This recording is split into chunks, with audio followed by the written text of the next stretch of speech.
Welcome back to more Gauntlet 3. Now, from here on, these next two stages make me think the game really is unfinished. Even though US Gold may have been considering releasing it in this state, it is almost definitely not done. That exit that I just walked away from is actually the exit I have to go through. And I don't even have to walk through here, but I wanted to demonstrate some of the problems in this game, which is why I'm walking through this area. And as I walk around and shoot guys and pick up treasure, let us describe World 5. The Sea Kingdom. This kingdom's treacherous coasts and sandbars have brought many ships to grief. Wrecks dominate the landscape. Equally tragic is the sight of the great ruined city of the Mermen, who ruled the seas about Capra during the Age of Wars, but have suffered greatly at the hands of the Velcrons. Throughout their realm, the influence of Capricorn's minions can be felt. Beneath the sand there lurks the mutated seaweed known as quickvine. Jellyfish stalk along the beaches, and the Sharkmen, the most deadly of all creatures of the deep, have brought havoc to the land. Those guys do not look like Sharkmen to me. But we will read the monster descriptions in a few minutes.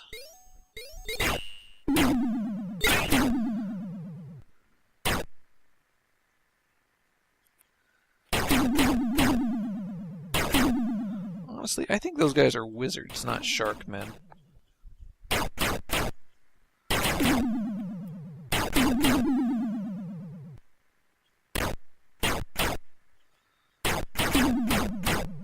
You can see my life bar's just about maxed out. It actually will stop at 9999, so... Hey, there's an exit! Oh, no, it isn't. The exit here does not work. It's, silly. So now I am heading back to the path. There's only one path through these stages, and it's really obvious because you just have to follow the exit. Though I think I do get lost as I go around this one, trying to remember exactly where that exit is.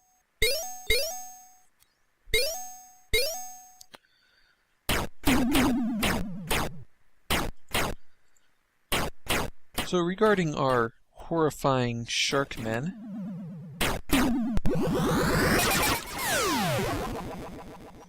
accidentally backed through the gateway and had to come back, but it worked out in my favor because it despawned all the enemies. Sharkmen are the cruelest, most senseless killers in the world.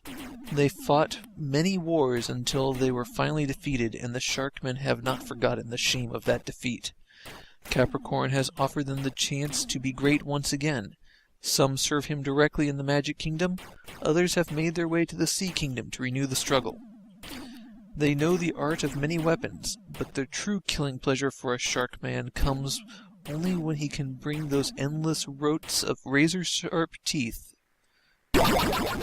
Oh, sorry, that's bad image compression on the manual there. Endless rows, of course, of razor-sharp teeth into the action. The blood kiss of a Sharkman is something few survive.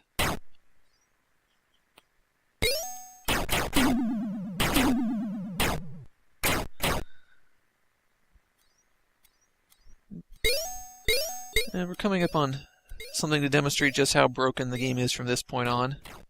It wasn't as bad in the earlier stages.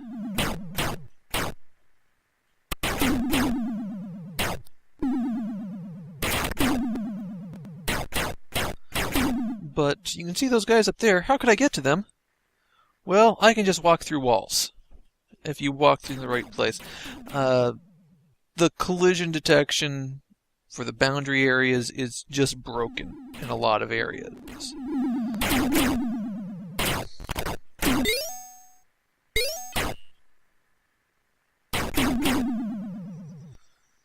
Okay.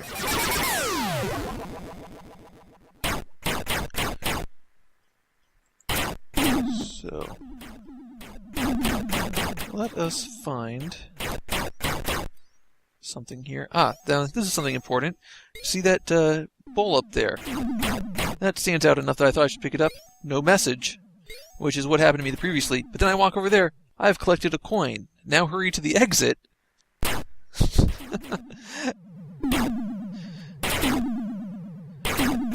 I didn't even know there was a message until I stumbled into it this time. Yeah, the game is really breaking down by this point. And I'm pretty sure this is where I get lost. So, let's get into the character descriptions. Starting with my main man here, Questor the Elf. From the previous 2 games, here's what the manual says about him. Once the elves were a race apart, living in what is now the Forest Kingdom, and along the shores of the Sea Kingdom. But the ancient wars destroyed this proud people, and scattered them throughout Capra. Slowly their isolated villages died off, and by the time peace came, they were already beyond all hope. Questor became the last of his people a decade ago, when he burned his home in the forest along with the bodies of his family and friends, killed in ambush. Yeah, I bet they were killed in ambush by him.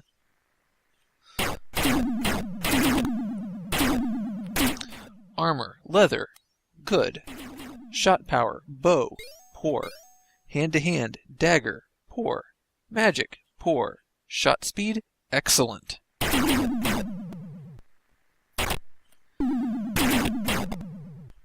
I don't remember him having poor magic abilities before. But the game seems to only rank people on 3 things. Poor, good, or excellent.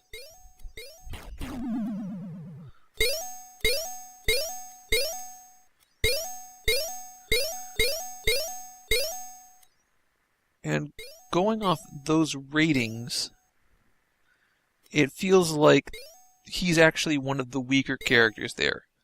Of course, it doesn't describe how quickly he walks, which is what makes him really useful.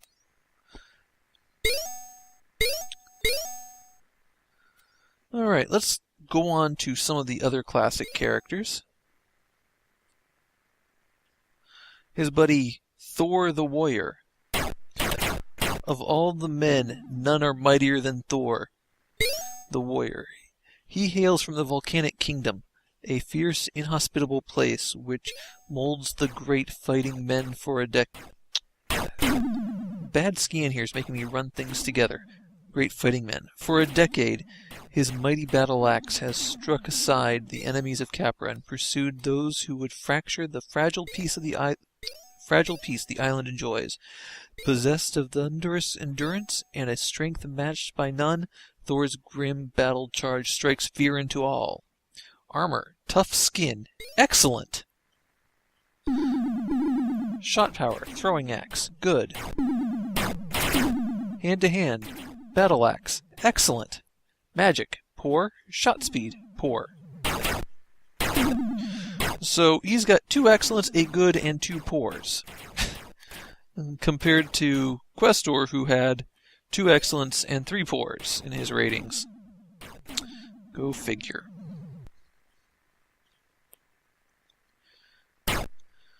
Then there was Thyra, or Thyra, the Valkyrie. The Valkyrie's kingdom is the lost city, a drowned land in which only those possessed of great strength and magical power survive. Thyra is one such.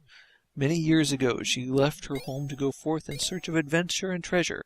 Of all the Valkyries there have ever been, none has been more vaunted than the copper-skinned Thyra. Thyra, I don't know. I'm going to go with Thyra. Her gleaming sword and rune-carved shield have carved a path throughout Capra. She is a legend, even among her own people. Armor. Shield? Excellent. Shot power. Dagger. Poor. She's holding a sword, even in the picture, and it says she has a dagger. Okay. Oh. Hand-to-hand. That's her sword. Good. Magic? Poor. Shot speed? Good. Now the... Can't get to the exit.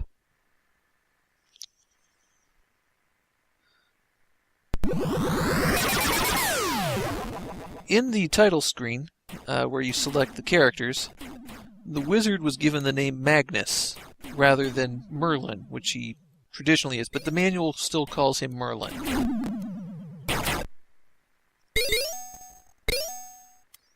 We're coming up on something. No, it should be a few more minutes. Few have studied under Magnus, and none of them was a greater adept than Merlin. During his time in the Magic Kingdom, he learned almost everything his master could teach him. He also came to understand that magic could not master every situation, and left his studies at the last to travel the world in search of other secrets. Now added to his arcane knowledge are the great fighting skills and vast courage. Armor, none. Poor. Shot power, spells, poor. Wait, really? His shot was always the second one to the warriors. Okay, hand-to-hand, dagger, poor. Magic, excellent. Shot speed, excellent. Alright, we're coming up on this here. This is the last section of the Water Kingdom. And over here, you can find kind of an unusual formation. Looks like a clam there. It looks like that should be something. Probably intended to be part of whatever quest was abandoned. Drop off whatever item you collected there. But this game is very basic and primitive.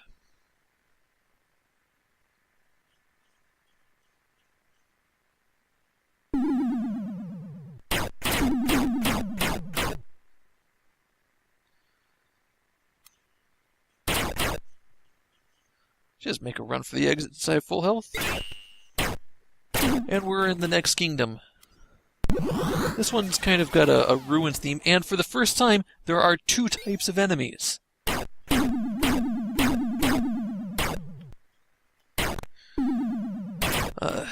Across the bridge is actually the wrong way to go.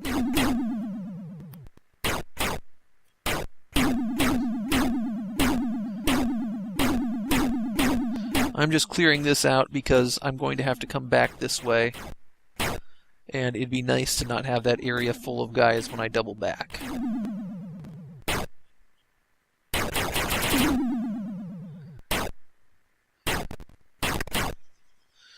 This area, the food's all in between the enemy spawners, so I wind up shooting it a lot.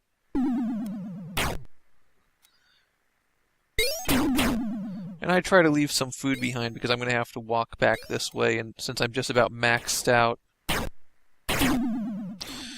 Anyways, what kingdom are we in now? We're in the Lost City, the only place that doesn't have a name, Kingdom. The Lost City stands abandoned and shunned by all. Only a foolhardy treasure seekers have dared to enter, and few of them have returned. Those that did spoke of its guardian statues, its many traps and snares for the unwary, and its new citizens, rock vines, sorcerers, plague dogs, and mummies. Once this city was a shining jewel, and its men of science and learning ruled supreme. That is why it was destroyed. Surely the Lost City will provide some part of what is needed for final victory. So that guy must be a mummy. Let's check out what mummies do, according to the manual. Capricorn has awakened many reanimated bodies to plague Capra. Zombies are particularly dangerous since they feel no pain, and have to be completely destroyed before they are defeated. Even more grisly are those who never rise from the ground, but who reach up with clawing hands trying to drag the living into the grave. That's not even in this game. There are many zombies in the mountains and swamp kingdoms, and in the Magic Kingdom, close to the source of Capricorn's powers. In the Mountain Kingdom, Capricorn has also raised the most villainous criminals of bygone ages, who return to this dimension filled with a deep hatred for all living things. The touch of death remains on all mummies, and their talons cause terrible wounds. I've actually gone the wrong way there.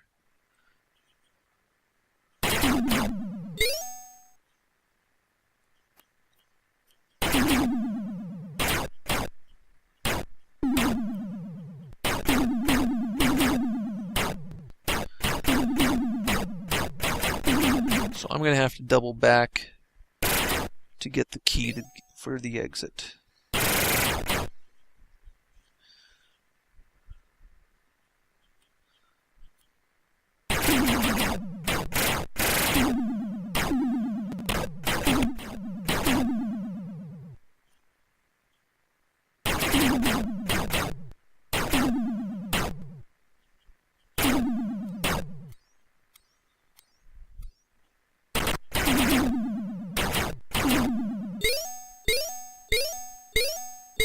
Down in this corner somewhere. There it is. Walk all the way around to it.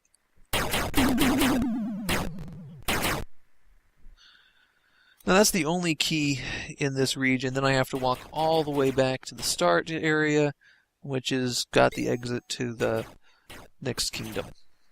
So while we do that, let's talk about food, or what the manual tells us about food and treasure. Of course, no Gauntlet hero could survive long without regular meals. Endless conflict with the forces of evil can wear down even the strongest frame, and then only a flask of cider or a hunk of meat can revive the mighty. Capra's wealth ensures that there is always plenty of food to revitalize the heroes. However, it can also be easily destroyed in a fight. Also, Capricorn has added a new and sinister weapon to the armory of those who oppose the heroes. Some of the most enticing meals have been poisoned. So they just leave food lying around in this kingdom. That's a good way to get ants, guys.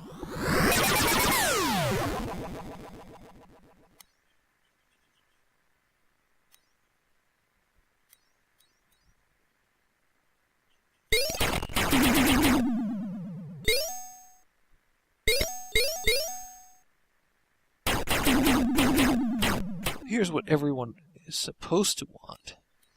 Finally, one thing guaranteed to generate interest is the sight of a treasure chest. Not really. As they have looted Capra, much of the treasure has found its way into the hands of monsters. It is the solemn duty of all heroes to liberate as much of it as they can. Yeah, liberate into their own pockets. Many chests are left wide open, and their wealth is free to take. Others are locked and require the same keys that open so much else on the island. There's nothing like that. A locked chest can contain food, potions, treasure, and a great many other things, which will be of value. Coming up on the end here really quick.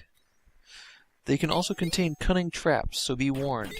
The Velcrons themselves take a particular delight in hiding within some chests.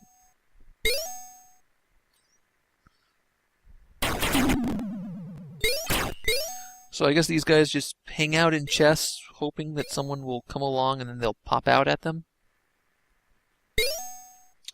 Well, here's the exit. Let's go.